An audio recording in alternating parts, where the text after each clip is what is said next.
L'histoire commence avec l'apparition de Jingang en tant qu'entité démoniaque entourée d'une aura rouge de mauvais augure, semant une peur profonde dans le cœur de tous ceux qui le voyaient. Des cris éclatent immédiatement, avertissant de son apparition et exigeant que le chef de l'Alliance Murom soit immédiatement informé.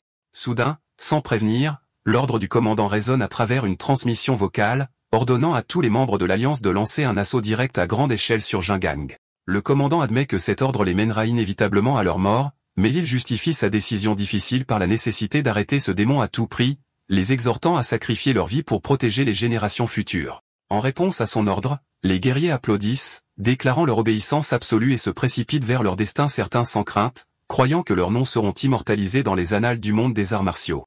L'un d'eux essaie de remonter le moral de son camarade, en disant que peu importe la puissance démoniaque de Jingang, il reste humain. Et s'ils s'unissent, ils peuvent le vaincre. Ensuite, ils attaquent tous en criant sa mort. Mais la bataille révèle rapidement la puissance écrasante et destructrice de Jingang. Les guerriers sont incapables de résister à son aura démoniaque, y compris les combattants experts et les membres de haut rang qui ne peuvent même pas s'approcher de lui. Il est noté que son énergie interne devient terriblement plus forte avec chaque âme qu'il moissonne. D'un seul coup d'épée violent, Jingang élimine tous les soldats à la fois. Ailleurs, loin du champ de bataille, l'un des chefs crie au commandant de l'Alliance en lui ordonnant de retirer immédiatement les troupes. Il révèle que l'équipe d'enquête a découvert une vérité horrible. Jingang a conclu un pacte avec un yokai de première classe qui réside dans les profondeurs de l'enfer. Il explique que ce pacte dicte que les âmes des victimes de Jingang deviennent des offrandes.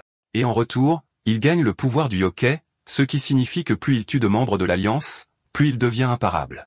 Le commandant de l'Alliance répond froidement « J'ai ordonné à tout le monde de se battre, et pourtant vous êtes toujours là comme des lâches. » L'autre chef le supplie d'écouter et de comprendre son intention, avertissant que le pire des cas est que le yokai descende dans le monde humain en utilisant le corps de Jingang comme réceptacle.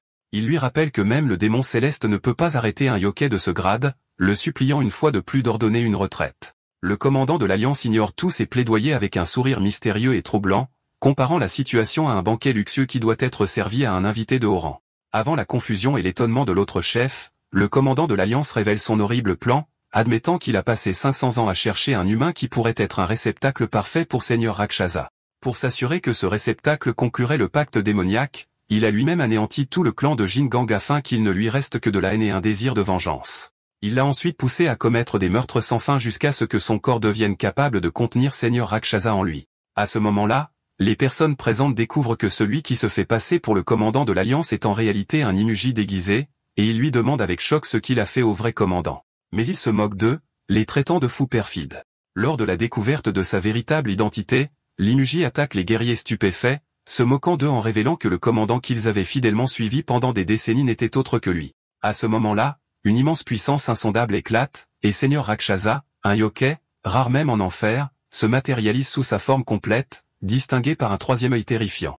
L'Imuji prend sa vraie forme de serpent géant et s'incline devant son nouveau maître, déclarant sa loyauté totale et lui disant qu'il sera son fidèle serviteur qui réalisera ses grandes ambitions. Rakshasa demande si l'Imuji est prêt à tout faire pour lui. Et quand l'Imuji confirme avec enthousiasme, Rakshasa lui ordonne simplement de mourir. L'Imuji est complètement choqué et demande pourquoi. À ce moment-là, la conscience originale de Jingang parle à travers le corps contrôlé par Rakshasa, révélant qu'il a perdu sa femme, sa fille et tout son clan, et qu'il a vendu son âme au démon dans un seul but, tuer l'Imuji qui a détruit sa vie. L'Imuji est rempli de choc et de terreur, incapable de croire comment une âme humaine faible pourrait encore rester dans ce corps démoniaque. Après que sa vengeance soit enfin accomplie, Jingang sent que tout est fini, et le souvenir de sa famille bien-aimée défile devant lui comme une bobine de film final. Mais soudain, la vraie voix de Rakshasa s'adresse à lui, le félicitant pour sa vengeance et exprimant son admiration pour son utilisation de la technique de dévoration d'âme sur lui-même pour gagner le temps nécessaire. Rakshasa lui rappelle froidement que, selon leur contrat, le moment est maintenant venu pour lui d'offrir complètement son corps, l'invitant à accepter son destin volontairement et à profiter du bonheur éternel qu'il recevra lorsqu'il fera partie d'un être suprême. Jingang rejette ce bonheur avec un dédain absolu, affirmant qu'il ne lui permettra jamais de traverser dans le monde humain.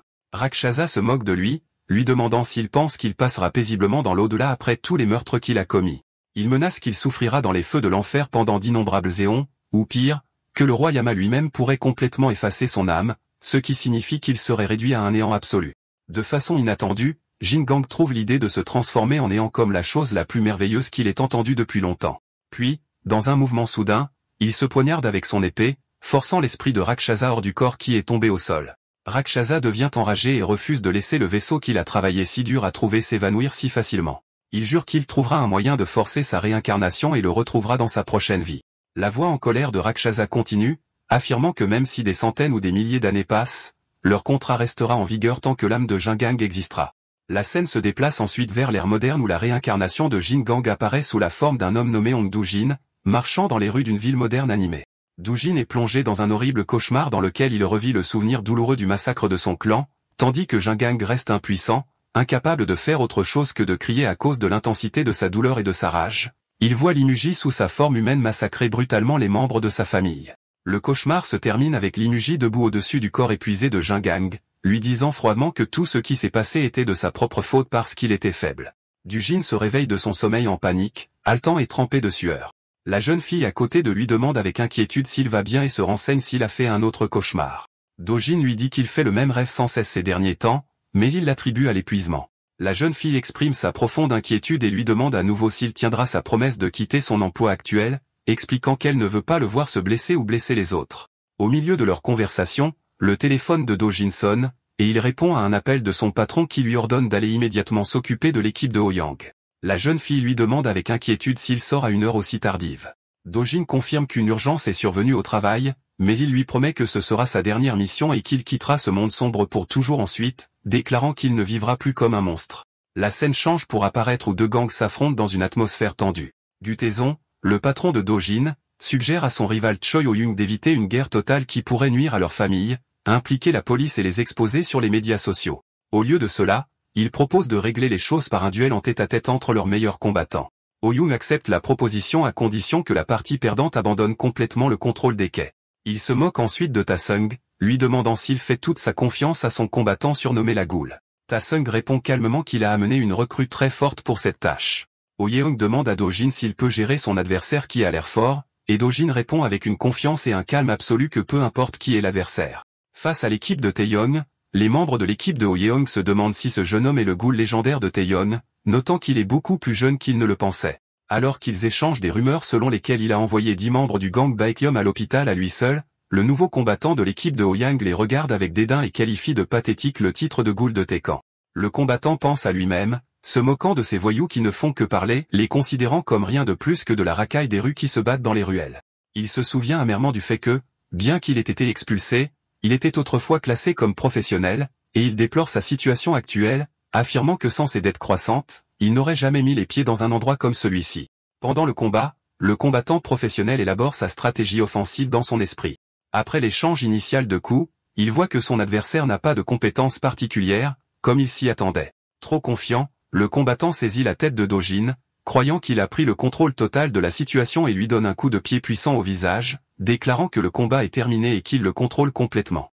Il l'attrape ensuite par derrière, se moque du surnom de Goule et l'invite avec insolence à visiter sa salle de sport privée afin qu'il puisse lui enseigner les principes du vrai combat. Do-jin répond avec un calme étrange qu'il apprécie l'offre, mais il déteste les sols des gymnases. Il ajoute qu'ils sentent mauvais et sont trop mous.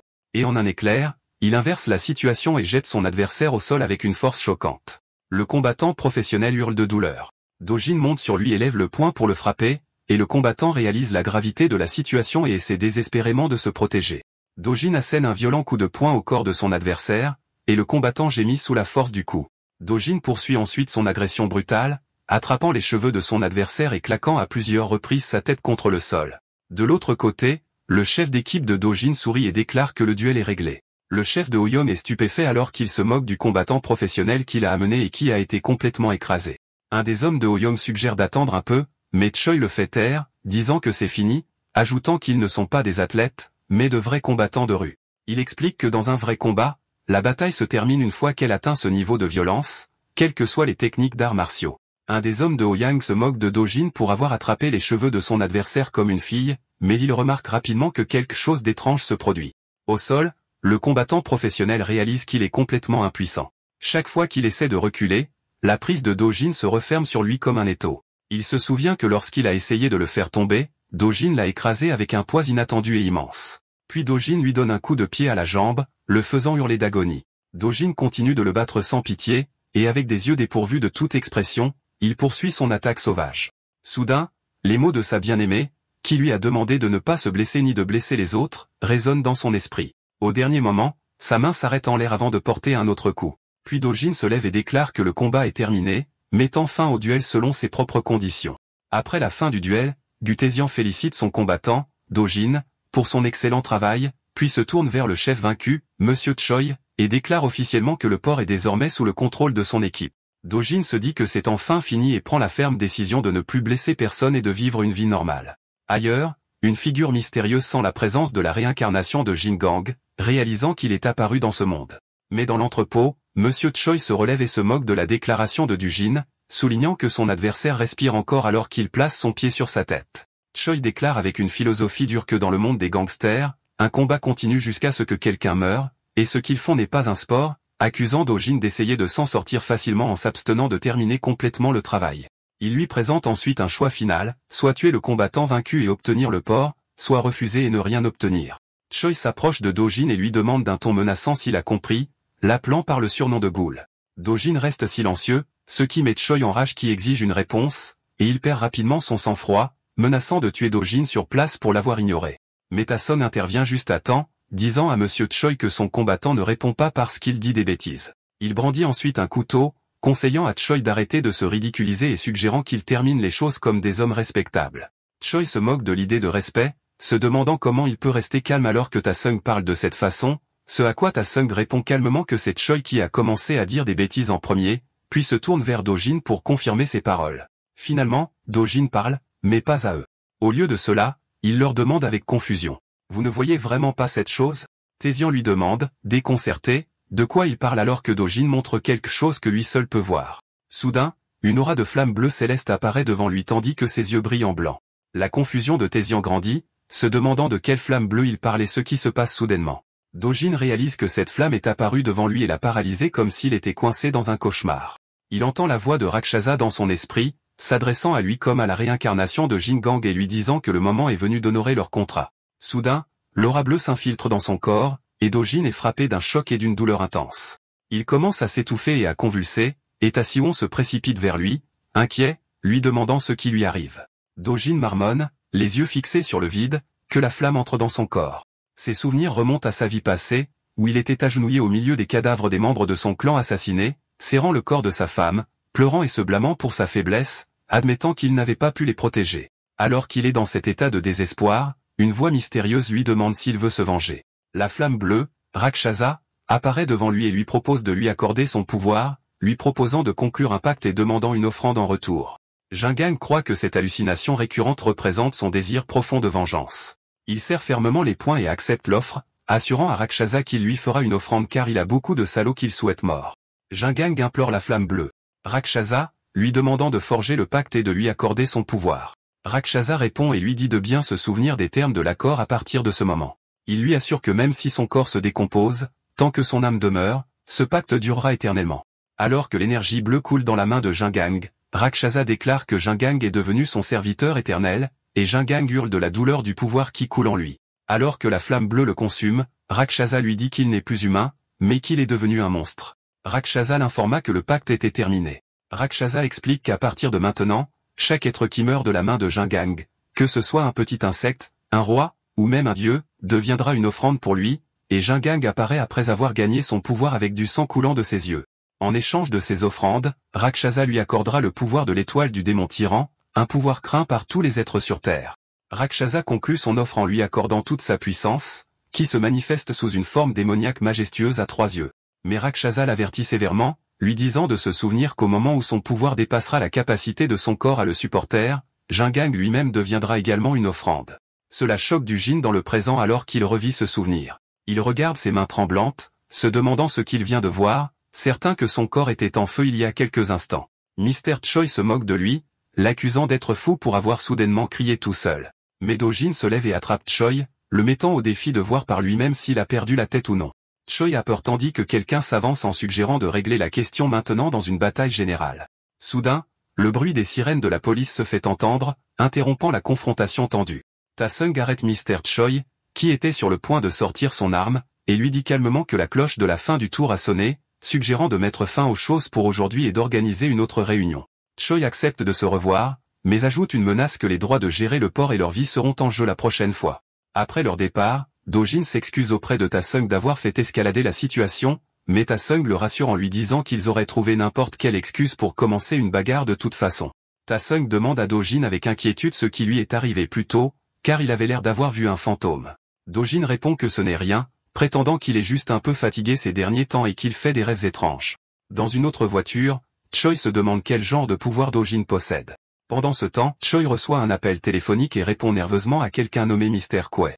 Choi essaie de rassurer Mr. Q au sujet des droits de gestion du port, promettant de les récupérer bientôt. Mais Mr. Q exprime son insatisfaction, soulignant que sans le port, Choi ne peut pas atteindre les quotas de livraison requis. Il menace que si cette situation persiste, il sera difficile de continuer à travailler avec lui. Choi panique et supplie Mr. Quay de lui donner plus de temps, jurant d'atteindre les quotas par tous les moyens nécessaires. Au téléphone, Choi Oh-young suppliait une personne nommée Mr. Quay, lui rappelant qu'il avait fait tout ce qu'on lui demandait jusqu'à présent, et il continue de plaider en demandant plus de temps. Mr. Q accepte à contre-cœur, lui accordant une dernière échéance décisive avant le lever du soleil le lendemain, lui ordonnant de prendre le contrôle du port avant l'expiration de cette échéance. Il met ensuite fin à l'appel avec une menace claire qu'il changera de fournisseur si Choi ne serait-ce qu'un instant en retard. Après avoir terminé l'appel, Choi murmure avec colère, traitant Mr. Quay de monstre, puis demande à son chauffeur quand est le lever du soleil, que le chauffeur estime être vers 6 heures du matin. Choi ordonne à son chauffeur de trouver l'heure exacte, déclarant qu'ils doivent écraser la faction de Taishang immédiatement, ajoutant d'un ton sombre que s'ils ne le font pas, ils mourront tous sous la colère de Mr. Quay. Pendant ce temps, Du-jin arrive à son appartement et appelle sa bien-aimée Jua, mais trouve l'endroit inhabituellement vide. Réalisant immédiatement que quelque chose ne va pas, Du-jin reste en état d'alerte, s'attendant à ce que le danger se cache. Soudain, quelqu'un l'attaque par derrière avec une arme tranchante, mais Du-jin bloque rapidement l'attaque et donne un puissant coup de pied à l'assaillant, suivi d'un coup de poing rapide pour l'immobiliser. Do-jin cloue l'attaquant au sol, menaçant de lui crever l'œil s'il ne parle pas, et lui demande sèchement où est la femme qui était dans l'appartement. Une autre personne émerge de l'ombre, remarquant avec admiration que Do-jin a réussi à vaincre le premier attaquant avec facilité malgré son talent, comme le disent les rumeurs. Le nouveau venu se présente comme Jil Ta-seo, le commandant des opérations de la faction Oyeong, et s'excuse sarcastiquement d'avoir pris la famille de Do-jin en otage, décrivant leurs actions comme barbares. Il justifie ses actions en disant qu'ils ont reçu des ordres supérieurs, révélant Jua, qui est ligoté et bâillonné. Do-jin est furieux et jure de tous les tuer, ce à quoi Jil Ta-seo répond froidement, lui conseillant de ne pas gaspiller ses émotions avec des professionnels et affirmant que Do-jin est bien conscient de la nature de la situation. Do-jin se calme à contre-cœur et leur demande ce qu'ils veulent, offrant de se sacrifier pour sa liberté. Ta-seo répond que cela pourrait normalement suffire, mais pas aujourd'hui car leur chef a pris sa décision. Il brandit alors un couteau, annonçant que leur chef a décidé d'éliminer toute la faction de Ta-seong. Réalisant qu'il n'y a pas d'issue, Du-jin saisit la lame du couteau à main nue, leur demandant de promettre qu'ils laisseront Jua tranquille. Ta-seok promet qu'il ne la tuera absolument pas. Jua essaie de crier en regardant Do-jin se sacrifier pour elle. Do-jin s'excuse auprès de Jua dans son esprit de lui avoir fait voir cette situation horrible après avoir été la cause de son inquiétude constante. Il serre la lame plus fort, déplorant qu'il était sur le point de commencer une vie normale, mais il semble que ce soit la fin. Il trouve un certain réconfort dans le fait que c'est lui qui va mourir et pas elle. Alors qu'il est sur le point de mourir, Do-jin pense qu'au moins ce destin est différent du cauchemar qui le hante depuis longtemps. Les assassins l'ont envahi, couvrant son corps de coups de couteau. La scène montre le couteau enfoncé profondément dans son corps. Jil Ta-seo ordonne à ses hommes de laisser le nettoyage aux spécialistes et de se rendre immédiatement chez leur chef, soulignant la nécessité de tout finir avant le lever du soleil. Quand un de ses hommes demande ce qu'il faut faire de la femme, Ta-seok répond avec dédain, se demandant si la question doit même être posée. Il leur ordonne de l'emmener avec eux, se justifiant en disant qu'ils ne peuvent pas laisser de témoins derrière eux. Il ajoute que Du-jin était aussi un professionnel et devrait comprendre, puis révèle sa tromperie en expliquant que sa promesse était de la garder en vie, pas de la laisser partir. Alors que Jua se débat, un des gangsters lui ordonne d'arrêter de résister. Il sourit sournoisement et lui dit d'y penser positivement car elle recevra une attention particulière. Soudain, il sent une main agripper sa jambe d'en bas et regarde en bas avec choc pour constater que Do-jin n'est pas encore mort. Malgré sa grave blessure, Do-jin poignarde la jambe de l'homme avec force, et l'homme hurle de douleur en souhaitant que Do-jin soit mort tranquillement. Alors Jil Ta-seo remarque avec horreur que l'homme essaie de retirer le couteau de son corps et lui crie de ne pas le faire. Jil Ta-seo commente en admettant que blesser l'artère avec une telle précision tout en étant inconscient rend Do-jin digne d'être appelé un démon alors que la scène montre Do-jin et l'homme trempés dans leur sang après que Do-jin les poignardé avec le même couteau. Jil Ta-seo soulève la tête de Do-jin et lui tranche la gorge, lui souhaitant de reposer en enfer. L'un des gangsters restants leur ordonne de se dépêcher, et un autre demande ce qu'il faut faire de Dok-ju, le blessé. Le chef répond que quelqu'un dont l'artère fémorale est sectionnée meurt en 2 minutes et ordonne au nettoyeur d'être prévenu pour s'occuper de lui pendant que Dok-ju expire, ressentant un froid mortel. La scène montre le cadavre sans vie de Dojin. La voix de Rakshasa se fait entendre, commentant la mort de Dojin en disant « Comme c'est louable ». Rakshasa ressent un choc, se demandant comment cela a pu arriver si vite. La voix de Rakshasa résonne une fois de plus en disant « Faire une offrande ». Ailleurs, Gil TZH reçoit un appel du chef Choi, lui disant que la mission est terminée et qu'ils sont en route vers lui. Soudain, Gil TZH entend quelque chose tomber d'en haut. Il ordonne à ses hommes d'allumer les lumières. Lorsque les lumières s'allument, Gil TZH est stupéfait et se demande si ce qu'il voit devant lui est vraiment un démon. Gil TZH reste choqué, demandant à la créature devant lui « Que es-tu » Dojin apparaît, debout, revenu à la vie avec d'étranges marques de veines se répandant sur son cou, tandis que la voix de Rakshasa explique que puisque Dojin a fait une offrande conformément au pacte, il lui accordera son pouvoir. Pendant ce temps, dans un bar tranquille appelé Extaro, la serveuse accueille Taïsian, lui disant que ça fait longtemps et lui demandant s'il veut sa boisson habituelle. Taïsian se demande comment cet endroit est toujours vide quand il vient, commentant que le fait que le bar reste ouvert jusqu'à présent est un miracle. La serveuse répond que c'est grâce à des gens comme lui qui croient aux cartes de tarot. Alors qu'elle lui sert sa boisson, Taishang remarque qu'elle semble le traiter de fou qui croit aux superstitions, mais elle le nie doucement, l'assurant qu'il est un client régulier et apprécié. Taishang admet que bien qu'il ait commencé à visiter l'endroit pour s'amuser, ses lectures ne se sont jamais trompées une seule fois. Il ajoute que toutes les cartes qu'il a tirées jusqu'à présent ont été bonnes, et la serveuse répond humblement que c'est juste de la chance qui est arrivée à un homme compétent. Taisian critique en plaisantant son humilité, disant que c'est pourquoi elle n'a pas de clients et l'exhorte à reconnaître le mérite de la carte. La serveuse explique que les lectures n'ont de sens que si elles sont prises comme divertissement, puis lui propose de tirer quelques cartes. Ta-Sung accepte et choisit 3 cartes dans le paquet. Quand il regarde les cartes, l'expression de la serveuse devient sérieuse et inquiète, ce que Taisian remarque et lui demande des explications. Elle révèle la première carte représentant le passé et explique quelle signifie la victoire. Elle révèle ensuite la deuxième carte, l'étoile représentant le présent, et l'interprète comme signifiant que ses victoires se sont poursuivies, et qu'il vit actuellement dans un état de satisfaction et de prospérité. Enfin, elle révèle la troisième carte, la tour, représentant le futur, et indique qu'elle signifie le changement. Elle résume la lecture, expliquant qu'en raison de ses victoires passées, il connaîtra un grand changement dans le futur. Ta-Sung se sent soulagé, pensant que ce n'est pas aussi grave qu'il s'y attendait, mais la serveuse ajoute hésitante que le mot changement peut aussi signifier la ruine et explique que la carte de la tour a 2 interprétations possibles. Elle essaie ensuite de détendre l'atmosphère, lui rappelant que c'est juste pour s'amuser. Taishang reste silencieux, un regard inquiet sur son visage avant que la porte du bar ne s'ouvre brusquement. Choi Yeong entre avec ses hommes, se moquant de Taishang qui est assis tranquillement, ignorant que c'est le jour de sa mort. Taisian riposte calmement, se moquant d'eux de travailler encore à cette heure tardive.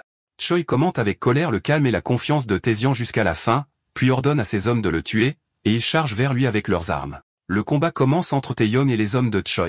Taeyong repousse avec succès un attaquant, puis réussit à se libérer et à courir vers les toilettes pendant que les hommes de Choi crient de ne pas le laisser s'échapper. Choi crie à ses hommes, leur rappelant de terminer le travail avant le lever du soleil, et leur ordonne d'attraper Taechong et de le tuer. Un des gangsters le suit dans les toilettes, le maudissant de courir comme un rat, quand soudain Taechong apparaît devant lui depuis la droite. Dans l'espace restreint des toilettes, Taechong continue de se battre avec acharnement contre les hommes de Choi.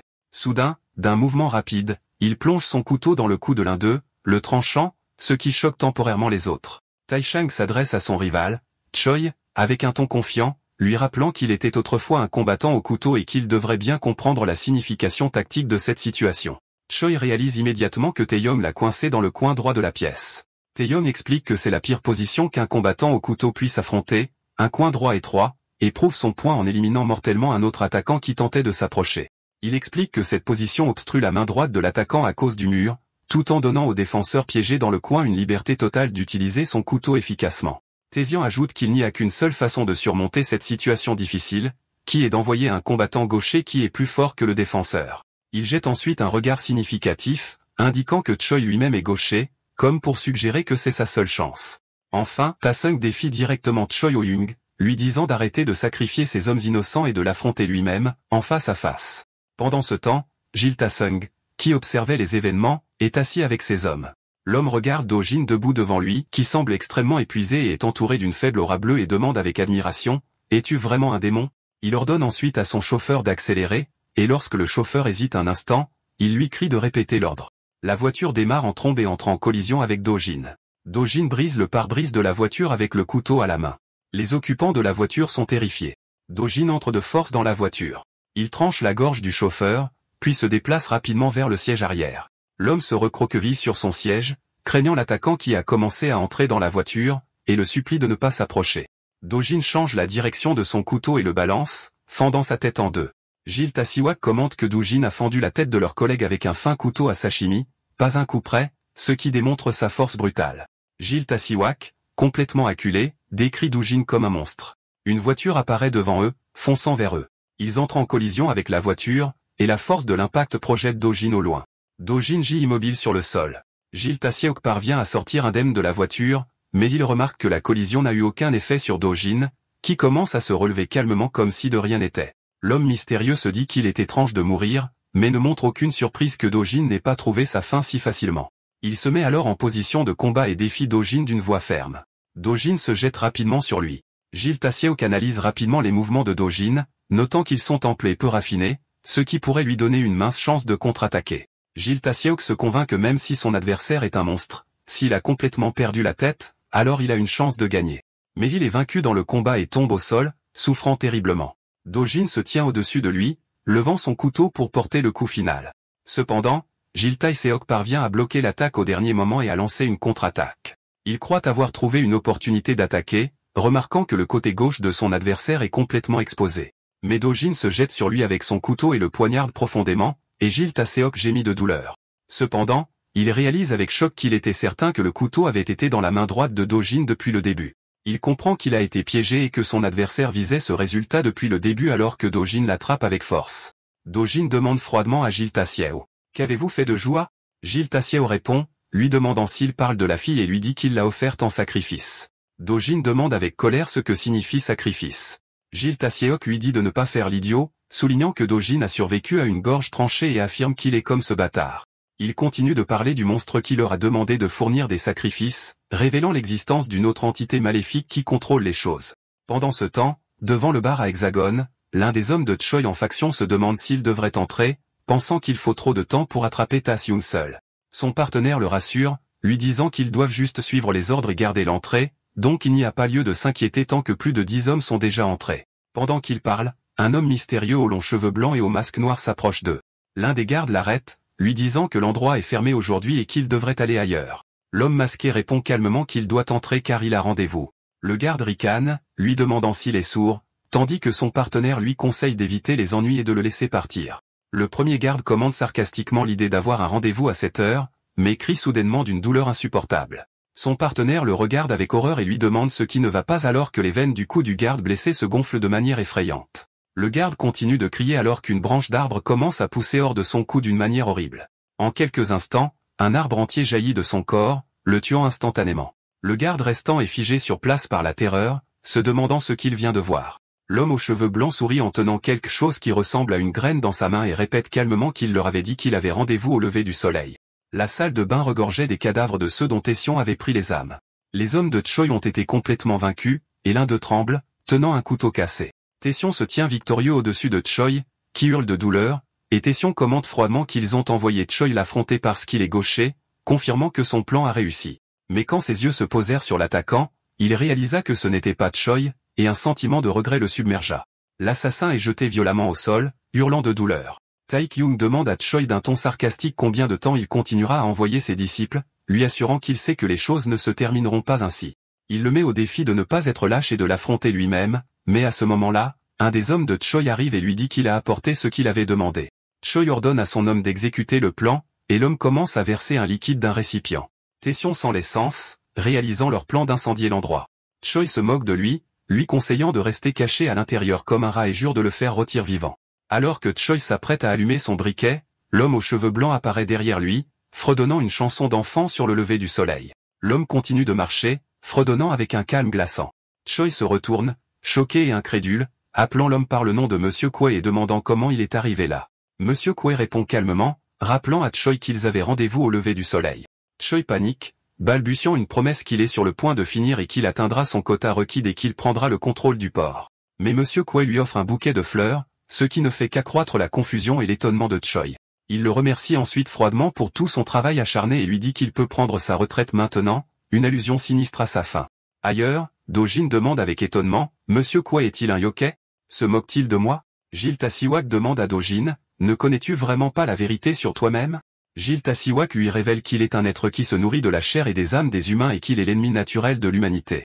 Le décrivant comme un yokai, il hurle de douleur et de choc, et des branches d'arbres éclatent horriblement de son corps alors qu'il hurle d'agonie. Gilles Tassiwak mourant révèle que ce bâtard, Monsieur Koué, est venu les voir il y a quelques années et leur a offert un marché. L'accord était qu'il leur sauverait la vie en échange de la livraison d'humains. Il ajoute que Monsieur Koué les a forcés à nourrir secrètement leurs propres hommes avec une graine maudite. Il déplore que son chef ait bêtement accepté l'accord même s'il était évident que ce serait leur fin. Gilles Tassiwak prévient Dojin que Monsieur Koué lui offrira un accord similaire et lui dit que s'il veut le trouver, il doit aller à Gutésian. De retour au bar, Monsieur Koué parle au cadavre de Choi, lui disant de ne pas se sentir mal. Grâce à lui, il a vécu 5 années de plus, ajoutant qu'il lui devait sa vie pour ces 5 dernières années. Puis, Monsieur Koué se tourne avec un sourire et annonce qu'après avoir fait ses adieux à son prédécesseur, il est temps de discuter affaires. Monsieur Koué demande avec un sourire rusé, « Êtes-vous mon nouveau partenaire, Taizong ?» Taizong le regarde d'un air défiant et lui demande ce qu'il est réellement. Monsieur Koué répond qu'il est appelé par de nombreux noms dans différents pays, énumérant ses titres comme démon, esprit maléfique, yokai et rakshasa, mais précise que dans ce pays, il est généralement connu sous le nom de yokai. Il dit à Taesiong de ne pas être nerveux car il n'est venu que pour lui proposer un accord. Monsieur Kuei explique son offre, proposant de le présenter à ses partenaires en Corée du Nord et en Chine afin que Taesiong puisse utiliser le port pour faire entrer des immigrants illégaux. Taesiong fait remarquer que l'offre semble plus ordinaire qu'il ne s'y attendait car il pensait qu'on lui demanderait de vendre son âme ou quelque chose de similaire. Monsieur Q explique que les yokais ont leurs propres circonstances qui les empêchent de manger des humains au hasard, c'est pourquoi l'aide de partenaires humains leur est précieuse. Il ajoute que le gang de Taesiong peut garder tous les bénéfices, et en retour, tout ce qu'il a à faire est de sélectionner les humains sains parmi les immigrants, fixant un quota pour lui en envoyer 10 chaque semaine. Taesung lui demande si son sort sera le même que celui de Monsieur Choi s'il refuse l'offre ou ne parvient pas à atteindre le quota. Monsieur Kuei confirme cela, mais ajoute avec confiance qu'il est sûr que Taeyang vivra beaucoup plus longtemps que Choi car il est plus compétent et intelligent. Taeyang sourit et lui dit qu'il est désolé, mais il y a 3 choses qu'il ne vendra jamais dans sa vie de gangster. Premièrement, les gens. Deuxièmement, la drogue. Il s'arrête un instant avant de mentionner la 3e chose et avant de pouvoir terminer sa phrase. Monsieur Koué lui coupe la main et lui dit qu'il retire ses paroles sur le fait qu'il soit intelligent, mais il ajoute que c'est pour cela qu'il l'admire davantage car cela fait longtemps qu'il n'a pas rencontré un humain qui n'ait pas peur de lui. Alors que Taechong s'étouffe, Monsieur Kuei lui dit qu'il lui donnera une autre chance spéciale. Il lui offre une étrange graine tentaculaire et lui ordonne de l'avaler. Il promet que s'il le fait, il pardonnera non seulement son insolence, mais restaurera également son bras droit sectionné. Mais Taechong se met à rire par intermittence en s'étouffant. Monsieur Kuei lui demande pourquoi il rit. Taechong répond qu'il trouve ça drôle parce que Monsieur Choi a fini par être utile pour quelque chose après tout alors qu'il sort un briquet. Taesung actionne le briquet près des mains de Monsieur Kuei qui l'étrangle, enflammant l'essence renversée. Alors que les flammes éclatent autour d'eux, Taesung termine sa phrase précédente, déclarant que la 3e chose qu'il ne vendra jamais même s'il meurt, c'est lui-même parce qu'il refuse de vivre comme un lâche. Il crie qu'il ne le fera jamais même si la mort en est le prix et conclut par un dernier cri, « Je ne vivrai jamais comme un lâche ». Au milieu des flammes, Monsieur Kei se tient debout en riant hystériquement, insensible au feu qui consume tout autour de lui. Il commente sarcastiquement la situation, considérant l'acte de déclencher l'incendie comme un geste extrêmement amusant de la part de Taechion. Il le traite ensuite d'imbécile, lui assurant qu'une petite flamme comme celle-ci ne pourrait jamais le tuer. Il attrape le Taechion en feu et se moque de lui pour avoir répété la phrase qu'il ne vivra pas comme un lâche. Il lui dit qu'entendre ces mots lui donne encore plus envie de voir l'expression misérable sur son visage alors qu'il craque et supplie. Puis il lui murmure une horrible vérité. Ceux qui sont brûlés à mort ne meurent pas directement du feu, mais d'une lente suffocation due à la fumée. Une partie de Monsieur Koué se transforme en une forme monstrueuse avec une énorme gueule à croc, expliquant que tant que Taesion peut encore respirer, il souffrira de la douleur de brûler pendant très longtemps avant de mourir. Il ajoute que la douleur viendra par vagues continues, ce qui rendra difficile la perte de conscience et qu'il sentira chaque partie de son corps être lentement rôtie. Il exprime son impatience de voir le visage humilié de Taekan alors qu'il implore la mort. Mais soudain, l'un des hommes survivants de Taekan pointe l'embout d'un extincteur sur Monsieur Q, le surprenant. Le survivant, qui s'avère être Dojin, arrivé sur les lieux, demande à Monsieur Koué d'un ton glacial, « Es-tu ce monstre ?» Dojin se tient face à Monsieur Koué au milieu de l'enfer qui fait rage, puis décharge le contenu de l'extincteur sur son visage, le surprenant et le frappant au visage avec l'extincteur lui-même. Dojin le frappe directement. Dojin profite de cette occasion pour saisir Monsieur Koué et lui demander sèchement où est la femme qu'il a prise en offrande. Cependant, Monsieur Koué n'a pas pu tolérer l'insulte, alors il a tranché la main droite de Dojin. Monsieur Kei lui demande sarcastiquement pourquoi il s'en soucie, lui assurant qu'il va mourir de toute façon. Soudain, les yeux de Dojin brillent d'une aura bleu céleste, et il mord Monsieur Kei avec une force immense. Monsieur Kei est choqué par ce pouvoir, se demandant si Dujin avait été l'un de ses alliés depuis le début. Mais il rejette l'idée, notant que Dujin ne lui ressemble pas et l'accuse d'essayer de voler son offrande, c'est-à-dire Taeseung. Il se moque de lui en disant que c'est pourquoi les monstres de nos jours sont inutiles. Ils sont si faibles qu'ils ne peuvent même pas discerner le pouvoir de leur adversaire. Il lui ordonne d'arrêter de vivre dans cette honte et de simplement mourir. Monsieur Kwai sent soudain une perle qu'il porte commencer à briller et à réagir. Il réalise que cette réaction signifie qu'un lien vers l'enfer est proche. Il trouve cela incroyable, notant que quelque chose comme ça ne lui est pas arrivé une seule fois en 300 ans. Il regarde Dojin avec une nouvelle compréhension, reconnaissant qu'il a un soutien plus fort qu'il ne le pensait. Monsieur Kwai se tient au-dessus du corps inconscient de Taeseung et dit à Dojin qu'il le laissera vivre pour aujourd'hui. Mais il se demande pourquoi les gens de l'enfer concluraient un accord avec une créature faible et insignifiante comme Dojin. Il se dirige ensuite vers l'arbre qui a poussé à partir du corps du garde, qui porte un fruit ressemblant à un masque, exprimant son désir de longue date de rencontrer directement quelqu'un de l'enfer. Il saisit le fruit, pensant qu'il est certain qu'il peut faire n'importe quoi de mieux que cette personne, faisant allusion à son désir de prendre la place de Dujin. Monsieur Kwai tient le masque comme un fruit et parle comme si quelqu'un le regardait, les invitant à le contacter à tout moment. Ailleurs, une voiture arrive dans une installation isolée, et un membre de l'équipe de Oyun se demande si c'est l'endroit prévu et si ce sont les clients avec lesquels il traite. Son collègue commente que c'est étrange, se demandant pourquoi une cachette de cette taille serait construite dans un endroit comme celui-ci. Son collègue explique que s'ils faisaient le trafic d'êtres humains comme esclaves, ils auraient construit la base près de la côte pour faciliter le transport maritime. Et s'ils faisaient du commerce d'organes, ils n'auraient pas construit quelque chose d'aussi grand et ostentatoire. Il demande ensuite à son collègue, avec curiosité, ce que les clients font des personnes qu'ils livrent, mais l'autre lui dit de ne pas s'en soucier. Il ajoute qu'ils doivent juste faire ce qu'on leur dit, puis ordonne à tout le monde de décharger la cargaison. Dans le camion de transport, Jua est assise, effrayée, dans un coin, et l'un des gangsters lui ordonne de bouger et de sortir, menaçant de la traîner de force. Il lui hurle au visage, lui demandant si elle est sourde, et lui ordonne de sortir immédiatement. Son collègue qui posait des questions remarque que Jua est complètement inconsciente, montrant des signes de choc sévères. Il la regarde avec inquiétude, se demandant ce qu'ils lui ont fait. Ses souvenirs remontent au passé, où il est révélé qu'il est en fait un policier infiltré, et il se souvient d'une conversation avec son patron qui le félicite d'avoir terminé deuxième de sa promotion. Son patron, Jang Seong-cheol, lui explique que le premier de la promotion attire trop l'attention, et que celui qui se classe deuxième est la personne idéale pour une telle mission. Il lui offre ensuite la chance de devenir un héros pour son pays. Le jeune policier répète le mot héros, contemplant l'offre. Le chef lui explique que les cas de personnes disparues s'accumulent depuis des années et que l'équipe de Oyun a des liens avec des organisations criminelles étrangères. Il lui confie la mission de les enquêter en infiltrant leur rang. Revenant au présent, le policier infiltré pense qu'après un an d'infiltration, la guerre des gangs lui a ouvert une opportunité de participer aux opérations de livraison. Grâce à cela, il a finalement pu être témoin de l'opération de traite des êtres humains de ses propres yeux. Il a même atteint le quartier général de leur partenaire supérieur. Il commence alors à crier, essayant de provoquer un tumulte, et hurle à l'un des gardes de sortir ou il le tuera. Il pense à lui-même qu'il a averti son patron en venant ici et que des renforts arriveront d'un moment à l'autre pour mettre fin à ce cauchemar. À l'intérieur, l'un des gardes se demande en chinois ce qui se passe dehors. Soudain, les hommes de l'équipe Oyang sont attaqués par leurs clients. L'un d'eux proteste, demandant pourquoi ils sont attaqués après avoir fait tout ce qui leur avait été demandé. L'un des attaquants à l'apparence monstrueuse répond que ce sont les ordres du patron et que l'accord avec l'équipe Oyun est terminé. Il annonce qu'ils ne sont plus des partenaires, mais sont devenus des produits. Le chef de l'équipe Oyun crie de colère et d'incrédulité, répétant le mot produit. L'attaquant lui dit que se battre est futile, et qu'il devrait accepter son sort. Mais le chef d'équipe refuse d'abandonner et l'attaque avec un couteau. Cependant, il est immédiatement vaincu d'un seul coup.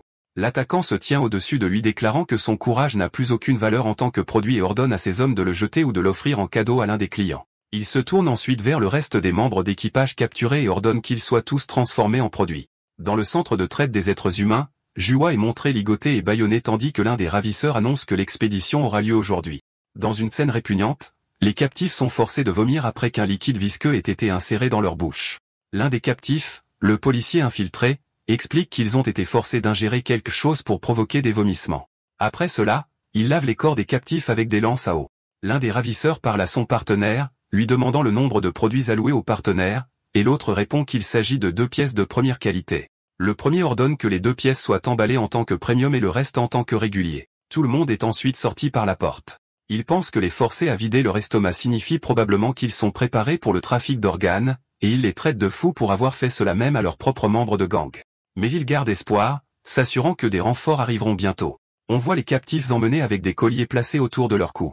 Le policier infiltré s'approche de Jua, s'excuse pour ce qui s'est passé plus tôt et l'encourage à tenir bon et à ne pas abandonner. Il pense ensuite qu'il se disait peut-être ces mots à lui-même. Quand ils entrent dans une autre pièce, il est horrifié de voir un mur rempli de petites cages, et dans chacune d'elles se trouve un cadavre, et il essaie de nier son sentiment de peur. Doujin se réveille dans un lit et se demande où il est. Il se souvient qu'il se battait contre ce bâtard, Monsieur Koué.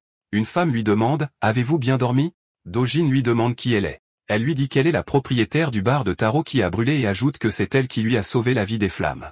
Elle conclut sa présentation en déclarant qu'elle est une exorciste qui s'occupe des yokais comme lui, l'appelle Monsieur Yang Dojin et déclare qu'elle est une exorciste. Dojin répète le mot avec confusion et dit que ce bâtard qui est venu le tuer a dit la même chose. Il lui crie ensuite avec colère, lui demandant de quoi tout le monde parle et nie être un yokai. Elle lui ordonne de se taire, lui disant qu'elle ne l'a gardé en vie que parce qu'elle pensait qu'il pourrait être utile, menaçant qu'elle peut exorciser son esprit à tout moment. Elle ajoute qu'aucun humain ne possède un corps comme le sien. Dojin regarde sa poitrine et voit une blessure qui guérit de manière surnaturelle, ce qui l'étonne. Elle lui explique qu'un yokai, même si ses membres sont coupés et son cœur percé, peut se régénérer tant que sa tête est intacte, tout comme les insectes. Après un moment de silence, Dojin lui pose une question. Qu'est-ce que c'est qu'un yokai, bordel? Elle commence à expliquer, lui disant que ce sont des êtres qui volent des corps humains. L'exorciste poursuit son explication à Dojin, précisant que les yokais se cachent parmi eux sous forme humaine. Pendant ce temps, dans le centre de trafic d'êtres humains, le policier infiltré, Kyu-min, apparaît choqué alors qu'il absorbe cette horrible vérité. Kyu-min regarde l'un des ravisseurs s'approcher des captifs. Le ravisseur leur brise la nuque, ce qui terrifie énormément Kyu-min. Il leur crie dessus, les traitant d'ordures insensées pour avoir tué des gens de sang-froid. Mystère qui répond calmement, expliquant qu'ils ne sont pas encore morts, et qu'il n'a fait qu'endommager leurs vertèbres cervicales pour les mettre dans un état de paralysie totale. Il ajoute que dans cet état, ils peuvent voir, entendre et ressentir la peur, mais ils ne peuvent pas bouger. Mystère qui sourit sinistrement, annonçant que c'est la spécialité de leur entreprise, des humains frais gorgés d'une peur mûre, un produit destiné aux clients qui ont du mal à chasser par eux-mêmes. Kyu-min crie à nouveau, demandant de quelle bêtise il parle, et lui dit que la police encerclera l'endroit d'un moment à l'autre. Ils jurent qu'ils passeront le reste de leur vie en prison, mais Mystère Koué l'ignore. Soudain, le chef de la police, Jang Seong-cheol, apparaît et commente le délicieux arôme émanant de sa peur. Cela laisse Kyu-min stupéfait et confus. Le chef Zhang félicite Kyu-min pour ses efforts de surveillance du gang Ouyang. Puis le chef Zhang demande à Mystère Koué si Kyu-min est l'un des plats spéciaux qu'il a préparés, et Mystère Koué confirme avec un sourire, proposant de le lui préparer. Le chef Zhang refuse et dit qu'il préfère le manger ici. Il ajoute qu'il a très faim puis se dirige vers les captifs paralysés. Kyu-min demande à son chef, incrédule, ce qu'il fait. Le chef Zhang répond qu'il a une réunion dans 2 heures et qu'il n'a pas le temps de changer de vêtements. Il lui ordonne de rester immobile, et un sourire déformé et cousu apparaît sur sa bouche, révélant sa nature inhumaine. Il saisit alors Kyu-min et admire le plat. La bouche du chef se transforme en une fleur monstrueuse et prédatrice, et il sent la peur de Kyu-min, commentant son arôme parfumé. De retour dans le présent, Dojin demande à l'exorciste si les yokais fusionnent avec les humains et les mangent. Elle le confirme, expliquant que certains crimes dans le monde humain, tels que les meurtres, les enlèvements et les vols, sont en réalité l'œuvre d'esprits s'attaquant aux gens. Elle poursuit son explication de la nature du travail des yokais. Elle lui avoue qu'au début, il ne le soupçonnait pas, mais pensait plutôt que son patron, Gutézian, était l'esprit. Cependant, ils ont découvert plus tard qu'il n'était qu'un méchant ordinaire. Elle le regarde sérieusement alors qu'il se trouve entre la vie et la mort et décrit Ta-seung comme de la racaille humaine ordinaire. Dojin semble silencieux et affecté par l'état misérable de Ta-seung. Dojin se souvient alors du moment où Ta-seung lui a demandé dans le passé, « Combien de temps comptes-tu continuer comme ça ?» Il est surpris par sa question, lui rappelant qu'ils ont fait une promesse dans le passé de mener cela à bien ensemble jusqu'au bout. Taechong mentionne que 5 ans se sont écoulés depuis leur promesse, mais il dit à Dojin qu'il n'est pas obligé de continuer avec lui jusqu'à la fin.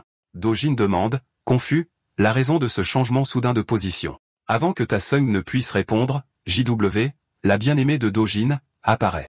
Ta-seung la reçoit et s'excuse d'avoir gardé Dojin de retard. Il précise ensuite à Dojin qu'il n'est pas celui envers qui il devrait tenir sa promesse. Il lui dit que contrairement au passé, il a maintenant la chance de vivre sa vie en tant que Hong Dojin et non en tant que démon, laissant entendre qu'il devrait choisir une vie normale avec Jua. De retour dans le présent, Dojin demande avec impatience à l'exorciste comment il peut rencontrer cet esprit aux cheveux blancs, Monsieur Koué. Elle lui demande ce qu'il fera quand il le rencontrera, et Dojin répond que le monstre lui a pris la personne la plus précieuse au monde. Il déclare avec détermination qu'il le tuera et sauvera Jua. L'exorciste commente que s'il est prêt à combattre Koué, il pourrait être utile, mais elle lui rappelle qu'il ne peut pas le vaincre dans son état actuel. Dojin lui parle de son rêve et de la façon dont les flammes, Rakshasa, lui ont parlé. Il explique que la flamme lui a dit que tout ce qui possède une âme, quoi que ce soit, s'il l'offre en sacrifice, elle lui accordera du pouvoir en retour. La scène se déplace ensuite vers une manifestation bruyante où des manifestants crient que la peine de 15 ans de prison est une parodie, et ils exigent que le démon Shogun Sik, qui a agressé 11 mineurs, ne soit pas libéré. Les manifestants continuent leur chant, exigeant qu'il soit renvoyé en prison. Un reportage indique que Shogun Sik a été libéré de prison il y a une semaine. Le reportage ajoute que sa résidence est dans un état de chaos avec des manifestants et des militants d'Internet. Un manifestant crie, défiant Shogun Sik de sortir et de l'affronter. Un live streamer annonce qu'il entrera par effraction dans l'endroit dès que son nombre de spectateurs atteindra 1000. Un autre mange 20 tasses de ramen pour prier pour sa mort. Le chaos et les chants exigeant son emprisonnement ou sa mort continuent. À l'intérieur, Shogun Sik se demande avec colère tous ces cris agaçants. Il marmonne pour lui-même qu'il a purgé sa peine et est sorti, et maintenant il porte tranquillement son bracelet de suivi. Il pense ensuite avec colère qu'il devrait peut-être sortir et les tuer tous. Soudain, il sent quelqu'un d'autre dans la pièce. Il se retourne, choqué, et demande à l'intrus qui il est et comment il a réussi à entrer. L'exorciste apparaît et lui demande de confirmer. L'entité dans son rêve a-t-elle promis de lui donner du pouvoir en échange d'une offrande? Du djinn, qui écoutait tout le temps, répond « oui ». L'exorciste allume une cigarette et dit « très bien. Alors faisons un marché ». L'exorciste propose un marché à Dojin, expliquant qu'elle lui donnera une liste de méchants soupçonnés d'être des yokais, et sa mission est d'aller les tuer. Elle explique l'avantage mutuel de cet accord. Si la cible est un yokai, c'est bon pour elle car elle peut exercer son esprit et bon pour lui car il reçoit une offrande pour augmenter son pouvoir. Elle ajoute que si la cible n'est qu'un méchant humain, s'en débarrasser est de toute façon une bonne chose pour le monde. Dojin accepte le marché mais pose une question. Il demande combien de ces yokais suspects il y a et si leur nombre est suffisant pour qu'il acquiert le pouvoir nécessaire pour tuer Kei. L'exorciste le rassure en lui disant de ne pas s'inquiéter, confirmant qu'en matière de méchants, leur nombre est plus que suffisant. Dans le présent, Dojin surprend alors Shogun Sik avec une question sur son identité. Il clarifie sa question, en demandant s'il est humain ou un yokai comme lui. Dans l'installation de yokai, le chef de police monstrueux commence à se nourrir du flic infiltré, Guillaume Minute. Guillaume Minute semble être dans un état de terreur absolue face à son destin. Criant d'agonie alors que le monstre le dévore, Monsieur Q commente que le chef de police devait avoir très faim, puis demande où est l'autre plat spécial. Son subordonné pointe vers Zuo. Le chef de police commande sur Zuo, disant qu'elle a l'air plus savoureuse que la dernière. Mais il remarque qu'elle ne montre aucune réaction et se demande si elle a perdu la tête, exprimant le regret de ne pas pouvoir se nourrir de l'âme dans cet état. Néanmoins, il décide que c'est bien parce que la qualité de sa chair semble être de premier ordre. À ce moment, Zuo se dit qu'elle est soulagée que ça n'ait pas pris longtemps. Elle ouvre les yeux avec détermination, pensant que maintenant elle peut aller voir Doujin, révélant qu'elle avait fait semblant d'être inconsciente. Monsieur Kouei intervient soudainement et arrête le chef de police, s'excusant de lui apporter un autre plat spécial et admettant qu'il s'était trompé au sujet de Zuo. Il annonce que cet humain n'est pas un produit. Le chef de police se met en colère et se transforme en une forme monstrueuse, demandant comment Kouei ose interrompre un repas qui a déjà commencé et criant qu'il a envie de cet humain. Il jure de la manger maintenant, mais Kei lui dit d'être patient. Il promet de lui préparer un autre plat spécial pour demain, mais le chef de police éclate de colère, criant qu'il a faim maintenant, pas demain, et rappelle à Kouei que c'est lui qui lui permet de gérer son entreprise si facilement. Il lui crie de ne pas l'ignorer. Il insulte Monsieur Kouei, le traitant de yokai épouvantail terme qui ne peut même pas se nourrir d'âme. Ensuite, Kouei place sa main sur la bouche du chef de police et lui dit de se calmer. Le chef de police s'excuse craintivement, disant qu'il a perdu le contrôle de lui-même. Monsieur Q ordonne à l'un de ses subordonnés, Guran, de préparer un autre plat spécial pour le chef d'ici demain. Guran confirme qu'il comprend. Monsieur Q annonce qu'il retirera Juwa de la liste des produits. Il sourit sournoisement, justifiant sa décision en disant que son amant semble la chercher désespérément, laissant entendre qu'il prévoit de l'utiliser comme levier à l'avenir. Ailleurs, des signes du pouvoir de Rakshasa sont montrés en train de guérir la main de Dojin. L'exorciste lui explique que le corps d'un yokai est très approprié pour le combat et lui rappelle que tant que la tête est intacte, le corps peut se régénérer complètement. Dojin en conclut que désormais, il n'a plus qu'à leur fracasser la tête, et elle loue sa compréhension rapide. Mais elle ajoute qu'il y a autre chose dont il doit se souvenir lorsqu'il combat des yokais, à savoir qu'il existe deux façons pour les yokais de manger des humains. La première méthode est le shikyak, qui signifie littéralement mâcher et manger de la chair humaine. La seconde méthode est le shikan, qui consiste à absorber l'âme en utilisant la peur humaine comme carburant. Elle lui confirme qu'un yokai peut absorber l'âme d'un humain qui le craint. Elle l'avertit sévèrement qu'il possède encore une âme humaine, il ne doit donc jamais avoir peur de quoi qu'il arrive. Ensuite, la question précédente de Dojin est posée à nouveau. Êtes-vous humain ou yokai? Zrania, alors que sa main est montrée serrant un lourd marteau dans l'obscurité. Dojin affronte Shogun Sik, qui semble être sa première cible. L'homme hurle de terreur en demandant à Dojin qui il est et pourquoi il l'attaque. Mais Dojin ne perd pas de temps à parler et balance le marteau sur sa tête, l'écrasant. La cible tombe au sol tandis que Dojin se tient au-dessus de lui, éclaboussé de sang. Dojin appelle l'exorciste et lui dit qu'il a éliminé la cible et qu'il n'était qu'un humain. Elle demande s'il est sûr qu'il est mort, et il répond qu'il l'est et que sa tête a été complètement fracassée. Elle demande avec un ton sceptique, « Vraiment? Mais comment peux-tu en être aussi sûr ?» Elle poursuit sa question choquante. « Comment êtes-vous sûr que ce que vous avez vu était sa vraie tête, Zeremia ?» Mais il est soudainement frappé à la tête. L'incrédulité se lit sur le visage de Dojin lorsqu'il voit le cadavre bouger. Soudain, le cadavre qui était au sol se lève et se jette sur lui. Le yokai saisit Dojin avec force et l'épingle au sol alors qu'il gémit de douleur. Dojin se rend compte que la créature qui l'attaque ne ressemble pas à l'humain qu'il vient de tuer. Le yokai, qui a pris une forme monstrueuse, le regarde et lui demande s'il est un exorciste. Il commence alors à se plaindre, disant que c'est toujours comme ça. Il déplore que les exorcistes ne puissent pas s'approcher des yokai de haut niveau qui mangent des milliers d'humains, mais ils s'en prennent toujours aux yokai de classe inférieure comme lui qui ne se nourrissent que d'âmes. Il se moque de Dojin, lui demandant s'il pense pouvoir le vaincre. Il le traite de bleu qui ne peut même pas trouver sa vraie tête. Le yokai, dont la véritable forme se révèle être une araignée, rit et demande à Dojin s'il est figé de peur après avoir vu sa véritable forme. Le yokai regarde Dojin, qui l'a cloué au sol, et lui dit calmement que c'est une bonne chose parce qu'il était fatigué de se retenir de toute façon. Le yokai jure de le mettre en pièces et de faire de lui un exemple, mais Dojin le poignarde soudainement. Le yokai hurle sur son visage tout en le maintenant fermement au sol, mais Dojin apparaît soudainement avec un lourd marteau et dit au yokai qu'il parle trop, puis demande sarcastiquement « Est-ce ta vraie tête ?» Il balance ensuite le marteau de toutes ses forces sur la tête du yokai. Le yokai hurle d'agonie, incapable de croire qu'un simple humain oserait lui faire ça. Dojin lui dit qu'il pouvait le voir à ses mouvements. Malgré son apparence effrayante et sa force brute, il est clair qu'il n'a jamais participé à un vrai combat auparavant. La tête du yokai est complètement écrasée sous le poids du marteau, mais dans ces derniers instants, le yokai parvient à attraper Dojin. Il se moque de lui demandant ce qu'il va faire maintenant sans son marteau et jure de lui briser le dos. On voit Dojin lutter contre l'étreinte serrée du yokai, puis Dojin lui donne un coup de tête puissant à la tête. Il parle ensuite froidement, disant qu'il était curieux de savoir quel genre de créatures étonnantes étaient les yokai, mais il ajoute sarcastiquement que tout ce qu'ils savent faire, c'est effrayer les gens et les faire chanter et qu'ils ne sont pas différents des voyous de quartier. Le yokai mourant le regarde avec confusion et lui demande ce qu'il est vraiment, tandis que les yeux de Dojin brillent d'une lumière blanche effrayante. Les paroles de l'exorciste résonnent dans l'esprit de Dojin, l'avertissant qu'un yokai peut absorber l'âme d'un humain qui le craint et qu'il ne doit jamais les craindre. Dojin se met à rire. L'exorciste lui demande pourquoi il rit. Dojin continue de rire et pense à lui-même, se moquant de l'idée de la peur, se demandant si quelqu'un pense qu'il possède encore une seule parcelle de ce sentiment. Il ajoute qu'il lui est impossible de ressentir de la peur, surtout envers ceux qui lui ont tout pris. Il se tient au-dessus du cadavre mutilé du yokai et déclare qu'à partir de maintenant, ce n'est pas lui qui devrait ressentir la peur, mais eux. Le souvenir du massacre de son clan lui revient à l'esprit, la source de sa force sans peur. D'accord, c'est la fin de l'histoire. Merci d'avoir regardé. À la prochaine.